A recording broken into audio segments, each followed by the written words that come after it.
All Things Data podcast. In the spirit of Daniel Kahneman, Peter Diamandis, and Google Moonshots, brings together leading data scientists, technologists, business model experts, and futurists to discuss how to utilize, harness, and deploy data science and data-driven strategies to enable digital transformation. The hosts are Dr. Manjeet Rege, Associate Professor of Data Science, and Dan Yarmala, Director of Business Development of IoT and Data Science. Hi, you're listening to the All Things Data podcast.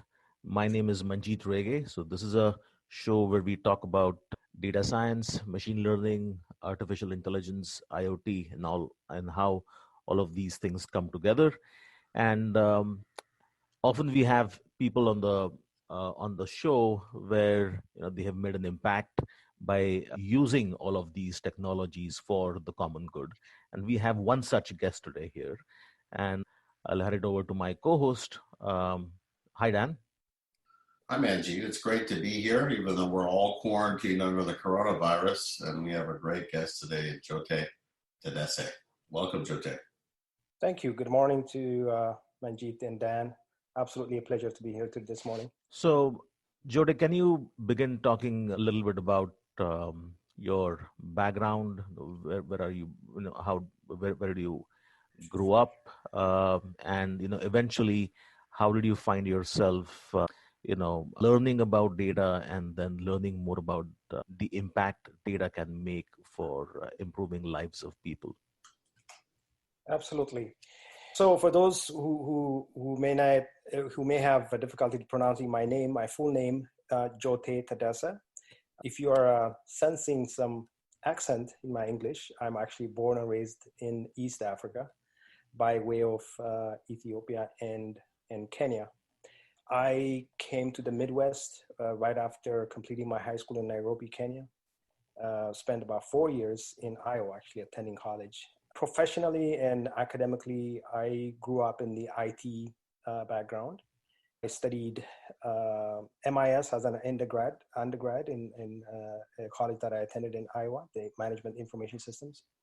And then, of course, I moved to the Twin Cities after graduating and started my career with a government agency here in the Twin Cities as a IT specialist. And right then, I had the opportunity to go back to graduate school. And I actually attended the University of St. Thomas software program, studied the software engineering program for the master's degree. And I have been in the, like I said, in the IT industry for well over 20 years now. Right after my initial career, I joined the corporate America. I worked for one of the largest retail companies, Target, for a number of years.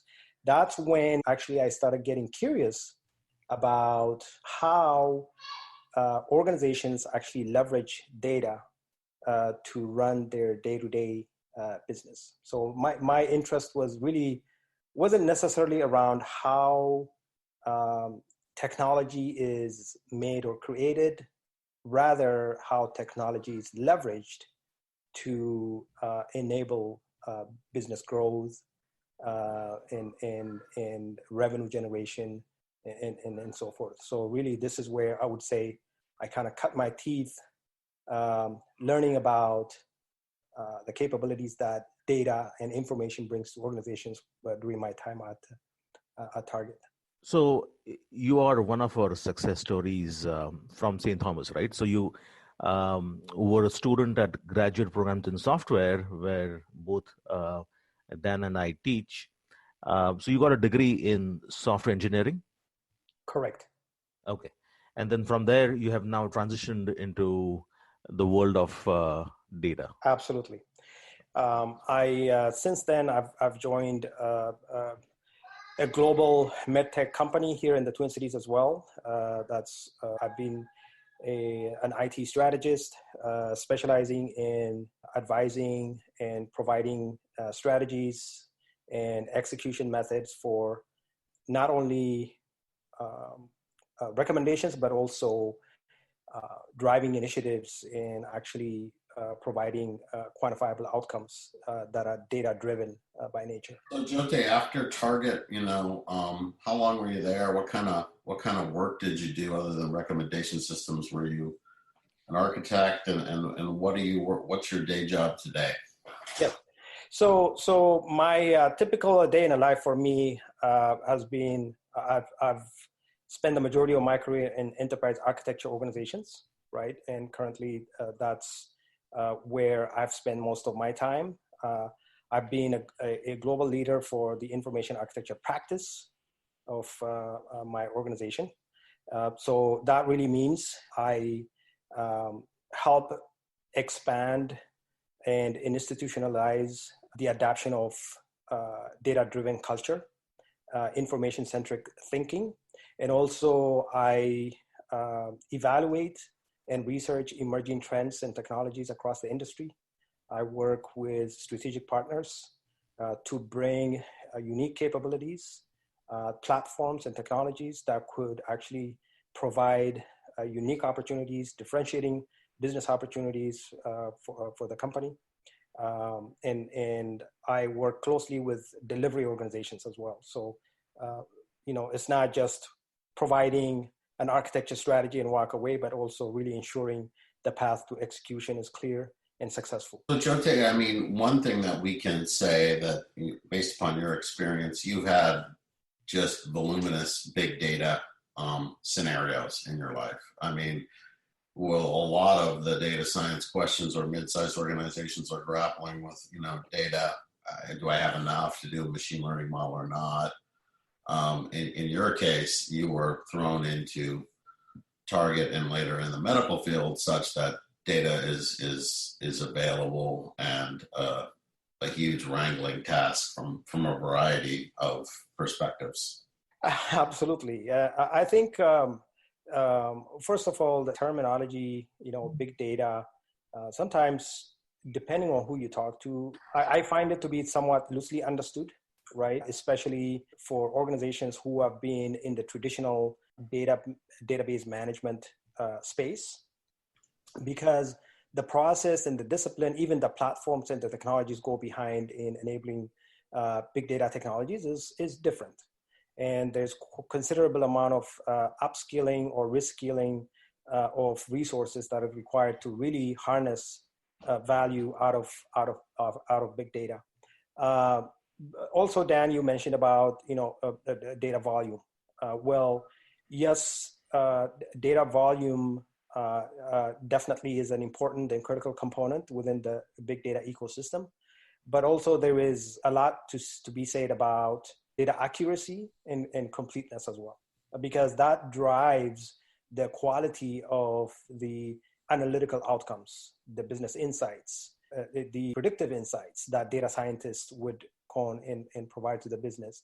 Even the data engineers and the data wranglers, they need, although a lot of times they need somewhat unmanipulated raw data, but the accuracy, completeness, the cleanliness of the data really matters, because that's what drives really productivity when it comes to data-driven business capabilities. So can you tell us a little bit about your journey within these large organizations with respect to the cloud? We hear about it. We hear that, we're going into the hybrid world, that only, 10 to 25% have migrated to the cloud.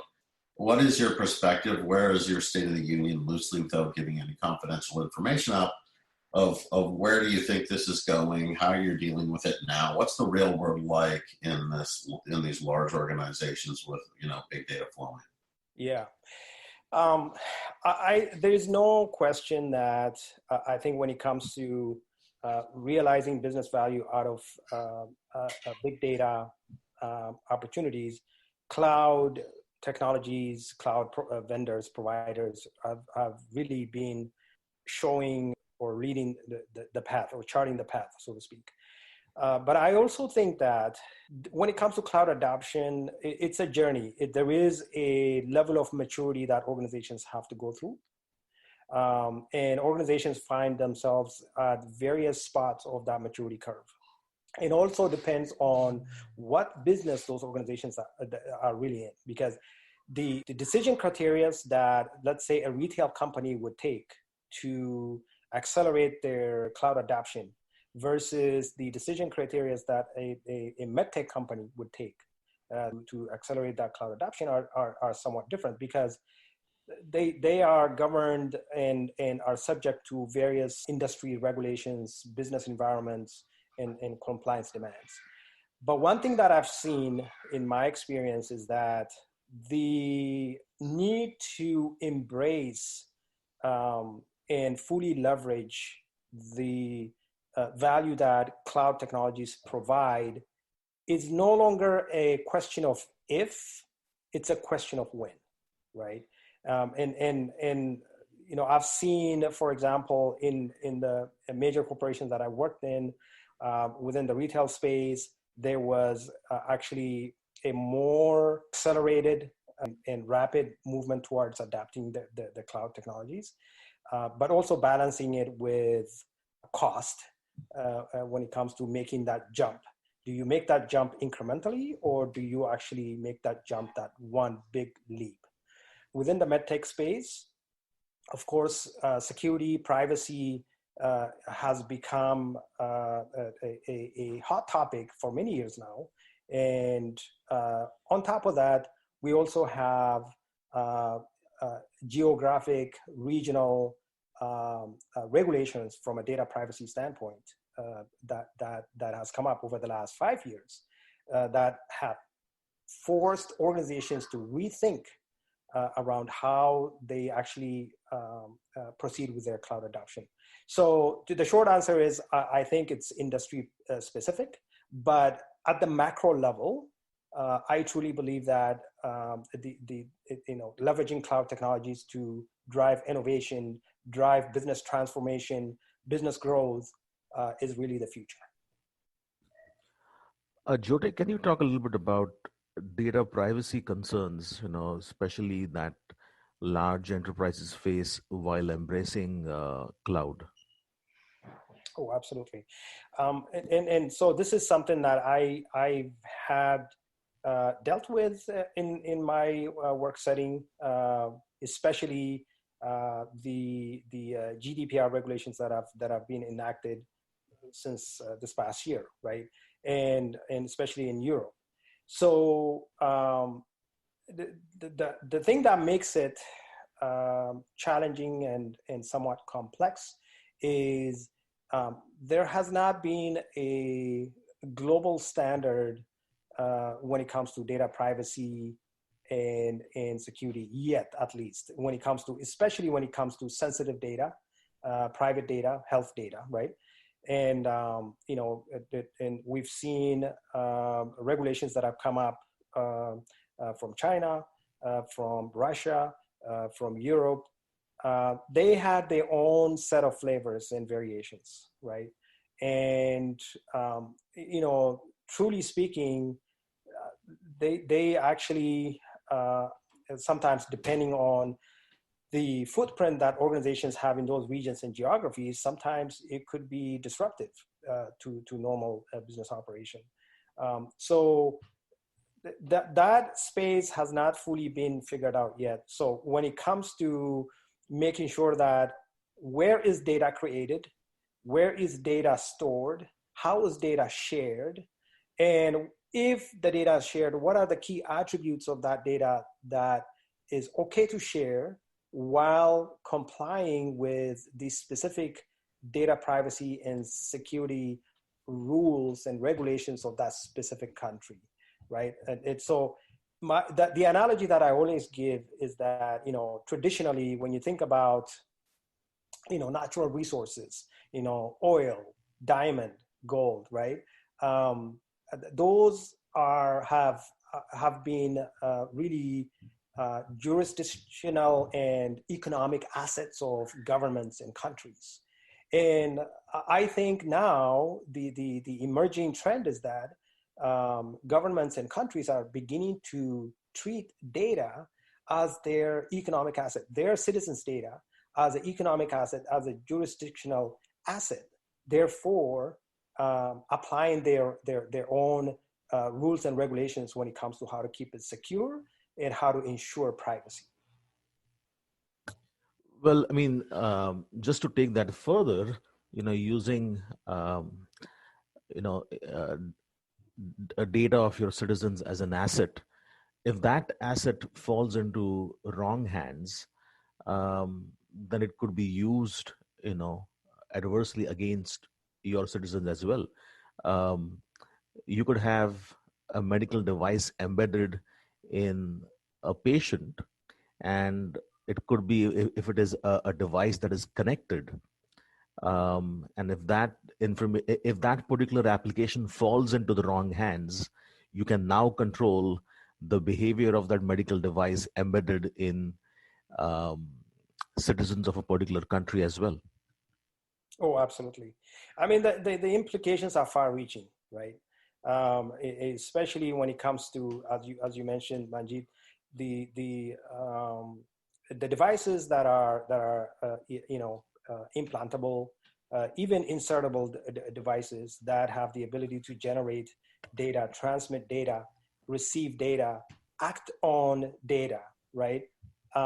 If that information gets in the wrong hands with the wrong intent, the implications, the ramifications are very far-reaching. It has a real potential to cause not only damage to the persons and individuals concerned, but also at the macro level, the economic implications are actually pretty significant as well. Jote, can you talk a little bit about your work with regards to Books for Africa? Oh, yes.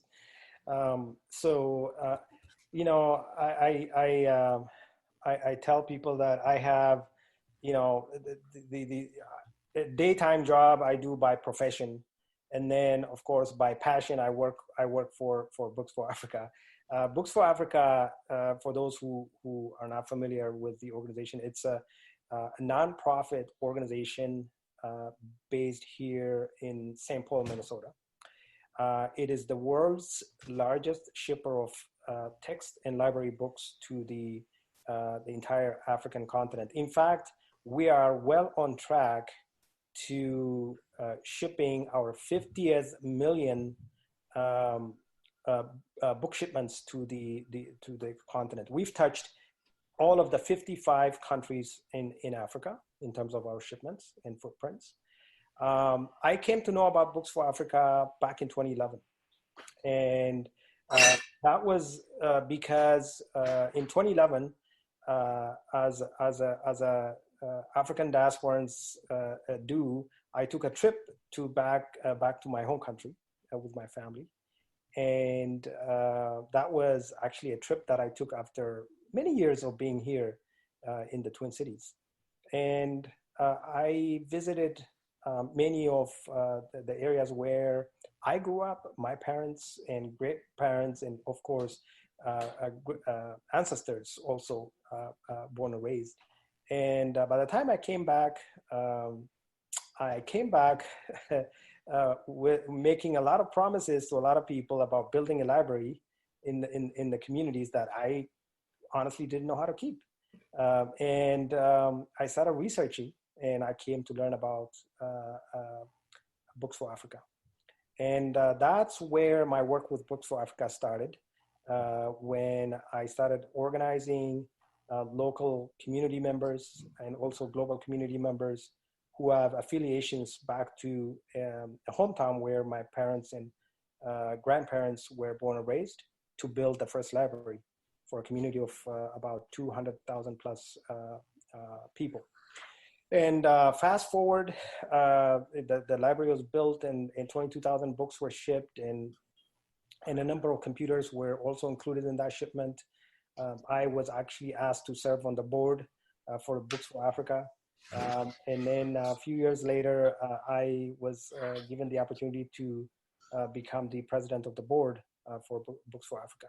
I just finished my 2-year tenure as the president of Books for Africa board.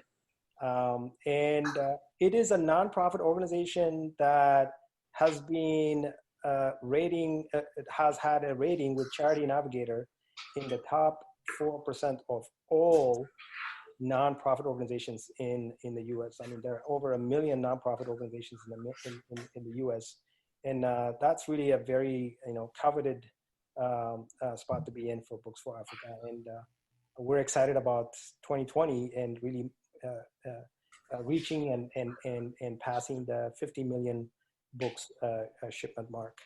Jote, can you tell us a little bit about, we're going to talk about your next social endeavor, but what you've learned about Books for Africa, the logistics, the disparate distribution centers. I mean, what sticks out in your mind as like, wow, this was very interesting, this was difficult, these are considerations? Like, what do you think is not really understood about that whole endeavor in terms of complexity data or what have you? Absolutely. When I actually was asked to join the board, one of the questions I asked myself was that, what is the value that I bring to this organization, right? and I come from an IT background. Yes, I am of an African descent. I care about the continent. I want to make a difference. I want to give back. But what else do I bring to the board? Was it really a question that I asked myself? And also I wanted to make sure that I leave some sort of a legacy, right? And that's where I really put on kind of my data-centric thinking hat on, and wanted to understand, it's not easy to, get 3.1.2 million books every year to be shipped to various countries in a 22,000 books at a time. That's a 40-foot sea container of books. So there is logistics, and there is shipment, and there is, dealing with freight forwarders, and keeping track of, the number of books, and keeping track of the various stakeholders in the middle, and making sure that books are delivered, and also understanding what are the impacts that these books are bringing to local communities. And I wanted to set an example. So one of the things that I've done was, how do we measure impact when it comes to really the value, the benefit that these books are bringing to students, children, adults, teachers in those various communities in Africa where we ship the books. So in the very library project that I worked on, I implemented it kind of a small form of, data tracking around usage of the library. Simple things such as, what's the volume of the visitors to the library? How many male students come? How many female students come? How many teachers? Male teachers, female teachers, because teachers were, a population that we've never planned for. And we found out that teachers actually loved the books that we brought to the libraries, because these are the same books that I used to pay $100, $120 when I was in college here in the US. And they found them to be useful. So implementing a process of keeping track of how these books are being leveraged, and what are the demographics behind it. And also the students in the area take a yearly examinations before they actually proceed to the next level in their grades. And we also attempt to take previous cumulative grades and compare them with subsequent grades, and to correlate if there is any impact that's being caused by these books. So based on that, actually Books for Africa was able to implement some survey and questionnaire mechanisms that now we deploy to every shipment that we make in the continent. And we collect data, and we actually produce and publish data that includes, specific numbers and outcomes, but also commentaries, testimonials from community leaders, educators, students about the value of the books that we ship to the continent. So our listeners who are interested in contributing to this effort can go to booksforafrica.org. Jote, is there like a minimum amount of books that people should be donating for it to become like a viable donation? Or if somebody wants to donate one book as opposed to somebody wants to donate 100 books, is there a difference as far as Books for Africa is concerned? Um, and yeah. Yes, in fact, Manjit, thank you for mentioning the Books for Africa website. When visitors go to the website, booksforafrica.org, there is actually a really good set of information with regards to individuals and even in institutions that have books to be donated. We have book drop-off dates, I believe, once or twice a week here in our St. Paul warehouse. And when it comes to books, the type of books that are eligible for shipment and so forth, so we have a pretty well documented guideline. We try to make sure that the books that we ship are relevant and usable by the students and the community members where we ship them to. So, for example, Books for Africa does not accept books that are older than 15 years, for example. And then, of course, there are certain topical areas of books that Books for Africa does not accept for cultural reasons and so forth. So this website actually contains a really good set of information for people who are interested in donating. By the way, there is no limitation in terms of the number of books that could be donated by individuals. Anyone can actually go and drop off any number of books which will be picked up, sorted, packed, and then they actually get shipped to our bigger warehouse in Atlanta, Georgia, which is typically the departure spot for the shipments that go to Africa. So you have drop boxes right now in St. Paul, and are there other locations as well? So right now, St. Paul is where we have our Minnesota-based warehouse. So that's where we have our drop-off location.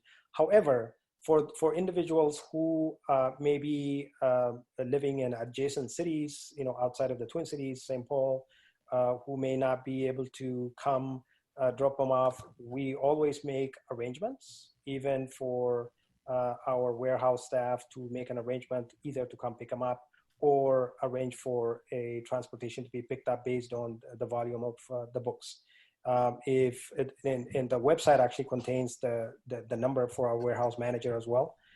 So I think in many cases, if individuals have books that they want to contribute, we always make it happen. We work around their schedules. Great. Okay. Jote, we'd like to talk a little bit about your latest social enterprise, Diaspora Care. Can you tell us about it? Yes, absolutely.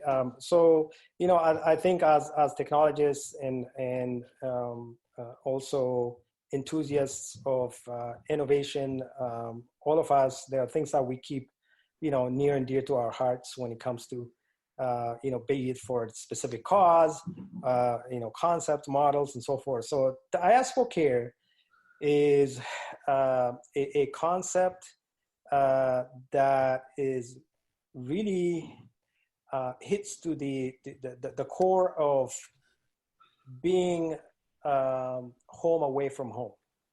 What do I mean by that? Earlier, I mentioned how I identify myself as an African diasporan, and diasporans are people who live outside of their home countries for various reasons. There is one thing that we've always had shared in common, which is those who live far away from their loved ones, family members, or relatives, always had this social and moral obligation of supporting their family members back in their home countries, right? And this is something that's been done by every person that has lived outside of their home countries, especially here in the US or in Europe or Canada, Australia. And so the concept of diaspora care was born out of the idea that those of us who are supporting loved ones for their medical expenses. So I'll give you a scenario here. If my aunt today calls me and says, son, I have not been feeling well. And I went to the local clinic, they took my blood, and now I am told that I have diabetes, I have to take these medications. And of course, diabetes is a chronic disease, and medications for chronic disease are almost like a lifetime, right? It's something that it has to be taken for the rest of the remainder of the person's life. And I know that my aunt is calling me because she needs financial support. And immediately the first thing I do is either I go to the local, Western Union or MoneyGram, or if I know somebody who's traveling back home next week, I actually would give them cash and say, please, can you give it to so-and-so? And I would give them, the phone number and the name. Now, let's assume that the cost of that medication is, let's say, $20 a month, right? But culturally, I don't send $20 10,000 miles away, right? It's just something we don't do. And so more than likely what I would do is thinking that it would last her for a longer time, I would send either $200 or $300 or more. Now, I do that without knowing anything about her financial reality on the ground, right? The minute she receives the money, maybe the first thing that she needs to do is she needs to repay some of the loan that she's been taking from her neighbor. Or she needs to apply that money towards some other urgent family matters that she needs to tend to, right? Now, in that process, what happens is she does not take care of herself, and she may take her medication for the first month, but or in the long term, that adherence to medication regimen is not followed, so her situation worsens. It worsens into some cardiovascular disease. And guess who gets the call again? I get the call. Except this time, the illness is much more complex, and the bill is much more higher because maybe she needs to receive some sort of a procedure or a surgery. So diaspora care is about taking care of diasporans, taking care of their loved ones anywhere, anytime. So what that really means is, instead of me sending that $200, $300, $400 without having any idea about how it's going to be used, what if I actually made that payment directly to my aunt's local pharmacy so that she can walk in and walk out with her medication? Now, all of a sudden, I will have information such as which pharmacy is selling what medication for how much to which one of my relatives, information that I've never had before, right? So Diaspora Care is a digital platform that brings local healthcare service providers like pharmacies and clinics, and diasporans who are the payers who have the urge and the moral and social obligation to take care of their loved ones, to actually facilitate healthcare delivery for beneficiaries who are living locally in the diasporans' home countries. So we've been at this, myself and a few of my diasporan professional colleagues, we've been testing this concept. I've been at it now. This has been a bit of a passion, my evening and weekend endeavor for almost the last 7 years.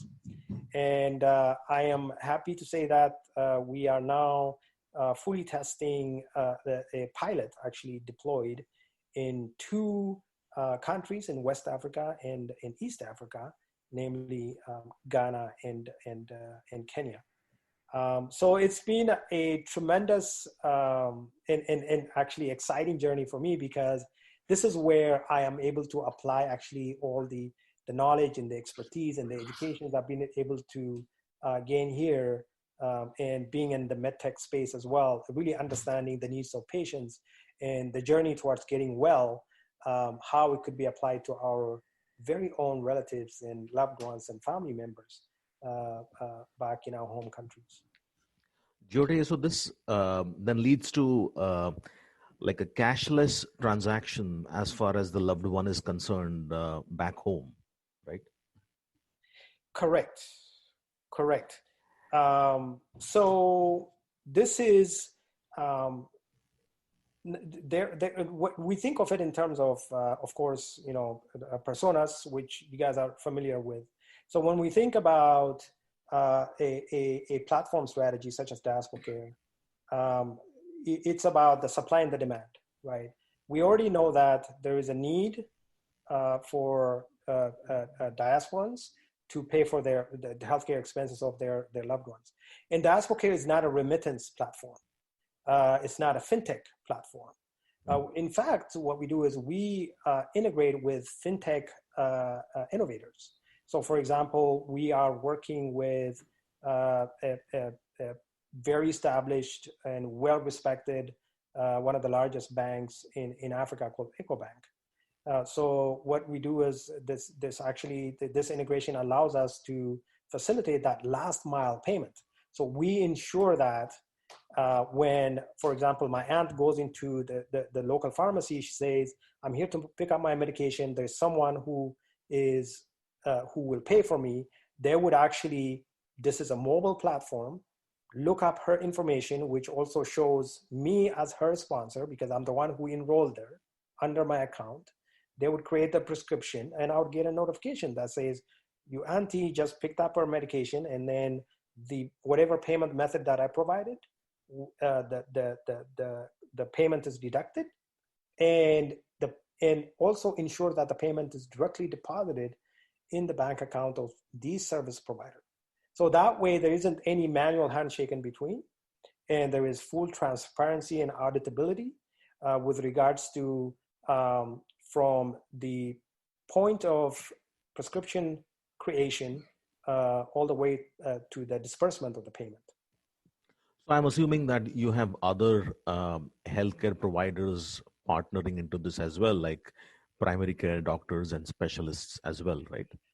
Yes, Manjit. Actually, that's a very good leading question. So ever since we started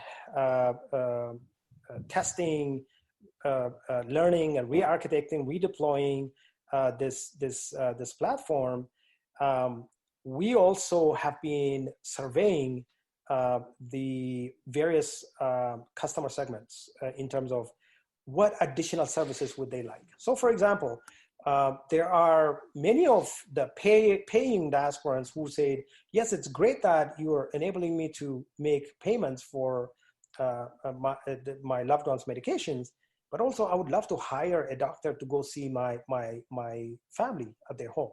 I would love to hire a nurse to go and see my family members, and to do, my grandma who's aging, to check up on her and take her vital signs and make sure that she's taking her medication. So we are actually looking at 2 additional product offerings. One, we call it Pharmacy in a Box. So the Pharmacy in a Box is a solution that provides an end-to-end pharmacy management solution for mom and pop pharmacy owners. So what that really means is this is a solution that has built-in point of sale system, royalty program, inventory management, and even ensuring that medication interaction information is provided to the pharmacies when they prescribe medications. So that's one, and we are actually piloting that in Kenya as we speak. And we've implemented a version of the Pharmacy in a Box in Cote d'Ivoire for the last few years that has been running on one of the major pharmacies in Abidjan. The second one is called Clinic in a Box, to your question. Clinic in a Box also provides this end-to-end clinic workflow management that allows physicians to be part of the ecosystem. So physicians really making sure that they conduct the right diagnosis, which drives the right prescription, and which drives the right dispensation of medication for the relatives of the diasporans. We hope to start piloting the Clinic in a Box solution somewhere at the end of 2020. Now, what happens in the scenario that, um, you know, we were talking about this aunt going to her primary care doctor. Let's say her doctor is part of your in network. You're part of this Diaspora Care network, but that primary care doctor refers her to a specialist, and that specialist is not part of your network. Absolutely. What do you do in that case? Yes, yes, that's a fantastic question. So we actually have a 3-year looking roadmap to really address these critical but very important questions with regards to specialists. Let's say my aunt goes to a clinician about some other issues, and like you say, the doctor says, well, you probably need to see an eye doctor first, or an ear doctor, or maybe it's some skin disease where she needs to go see a dermatologist. So these are the various specialists that we know need to be part of the ecosystem. But Manjeet, what we're doing right now, we're taking a very deliberate kind of crawl, walk, run approach, because the model is complex as it is because of the geographic proximity challenges, right?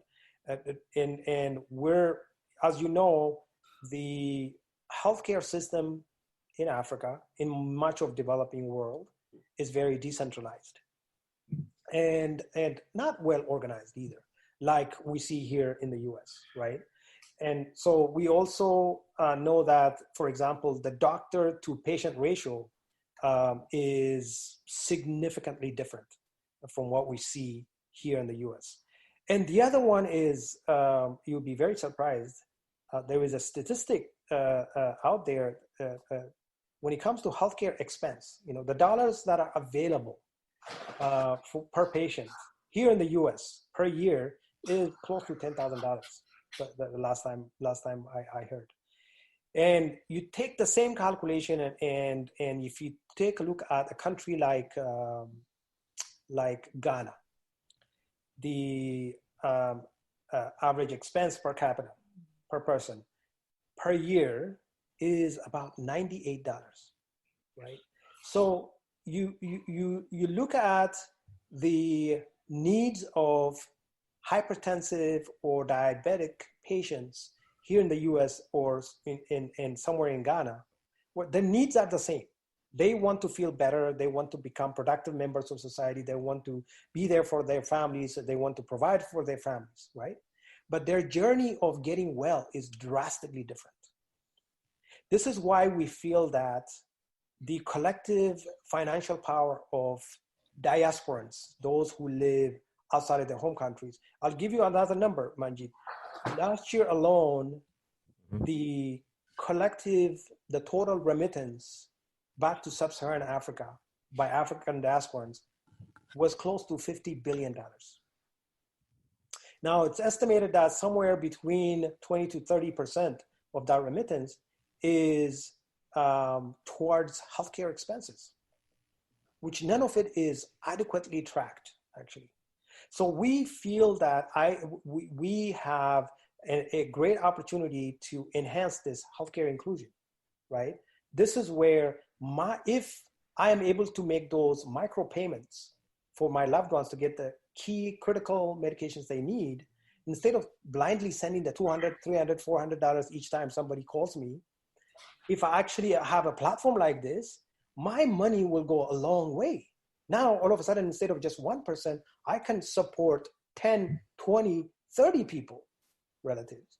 Right. Because now I have a platform that allows me to actually ensure that the money that I sent is being used for its intended purpose. Jote, can you tell us a little bit? I mean, we definitely know you, and this is very much a passion platform of your social convictions and your morals, but there is a economic argument to be made for this, and there is a capitalistic profit motive driven potential, is there not? I mean, when you have Western Union doing all these fees globally for decades, you can help and drive adoption and make a living off it, can you not?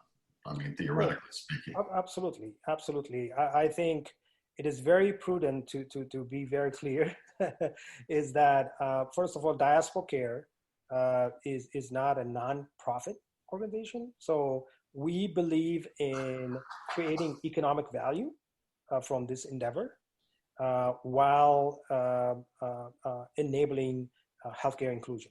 So yes, although this is a startup, I'm one of the co-founders. I'm also an investor for this startup, and our hope and aspiration is that someday it will become profitable. Although right now we are very much focused on really making sure that we get the model right.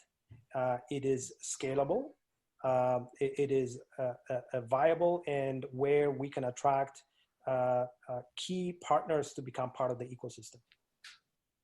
Fantastic. And lastly, Jote, what has got you most excited in the world of, data science, cybersecurity? You can relate it to however you want. What gets you excited these days? Dan, at the very beginning of this conversation, we touched on kind of how we're living in different times right now because of the coronavirus pandemic scare that is spreading like a wildfire, right? I've been following very closely the daily briefings that are being given by the World Health Organization on how various countries are performing in their effort to contain the spread of the virus. And it reminded me of a value proposition statement that I made at the very early stage of my career at my current company, which is to imagine a world where information and data provides actionable awareness, actionable insight for healthcare experts to predict, detect, and prevent the occurrences of infectious and non-infectious diseases. And I truly believe that we're getting closer to that world where data actually provides that type of capability, where companies are making or creating new business models, new revenue channels out of data without having a single, capital, a physical asset, so to speak.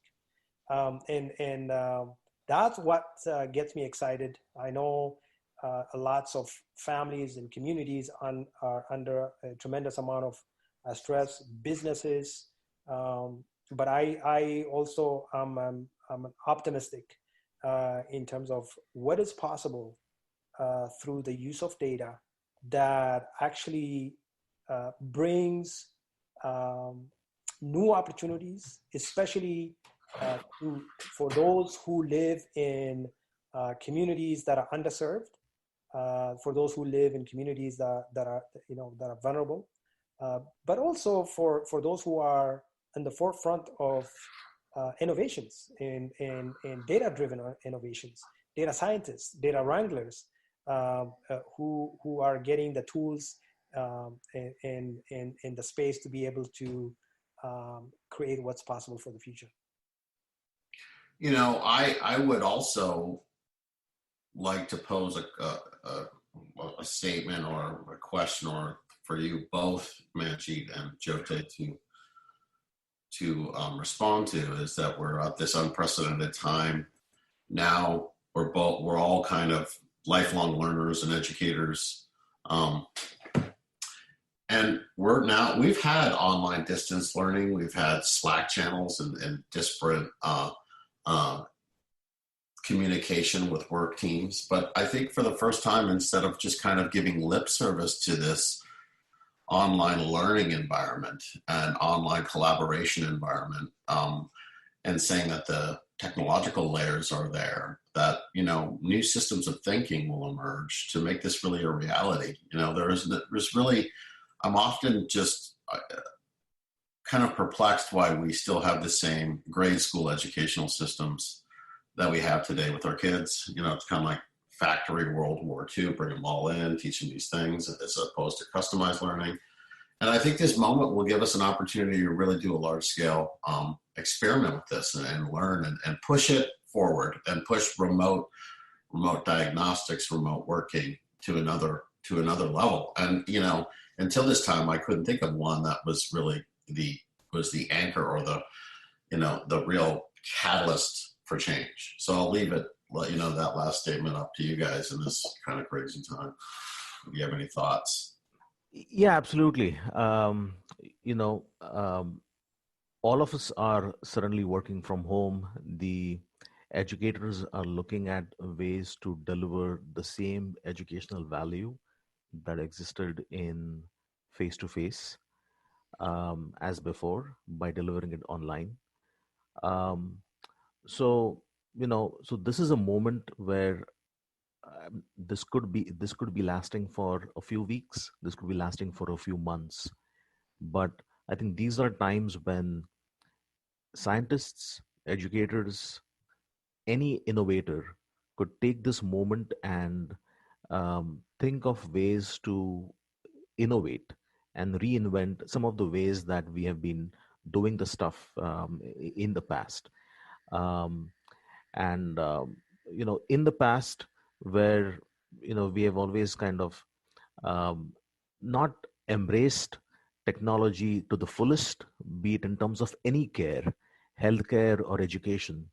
I think these are moments where we can take back and look, how can we perhaps make use of technology, not only now, but even when things come back to normal, how can we better make use of technology to deliver care in the best possible way? Absolutely. Okay. Any thoughts from you with this? Yeah, and thank you, Manjeet. That's absolutely very insightful. I also, when I think about my experience of, being educated both in Africa and now in the U.S., especially my graduate work at the University of St. Thomas, I've always had a firm belief that, that there's a time when we're going to arrive at that tipping point that will change the future of education, and especially my perspectives were expanded when I saw and visited the various communities that receive books from Books for Africa, and I saw the future in terms of what digital literacy can actually mean for especially communities that are not necessarily, quote unquote, connected with the rest of the world. But, a mind of a child, a mind of a student, if given the right tools and access to the right information and data, what could be created by that mind is limitless. And that's really what grounds me when I think about the future of education. Yes, the in-person human interaction, that is what makes us who we are. We are interactive, we are social beings, right? But really when it comes to delivering information and data, and which is education, that's what's all about. Delivering compelling concepts and ideas in challenging minds that are thousands of miles away through digital means. I think the educators and major educational institutions have the opportunity to really take the lead and look at the current scenario, the current situation we find ourselves in, and say, what is it that we can harness out of this challenge as an opportunity? How can we derive value out of these inconveniences and constraints that are being brought upon us in the last couple of weeks, right? I really look forward to some of the stories, some of the case studies once we overcome our current challenge in terms of how we can shape and actually change how we deliver education, both locally and globally. Fantastic.